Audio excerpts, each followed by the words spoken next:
Satu orang yang bisa kita selamatkan berarti kita sudah mendapatkan nilai ibadah di situ. Selama kita berbaju coklat, berbaju goreng, ruang untuk beribadah kita sangat-sangat banyak dan sangat-sangat luas. Ada satu hadis yang mengatakan bahwa menyingkirkan sebuah batu dari jalanan itu adalah sebuah ibadah.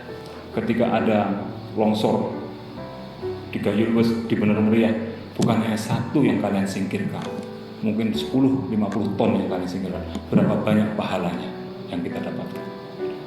Mohon maaf, dosa kita sudah banyak. Dosa saya terutama sangat banyak.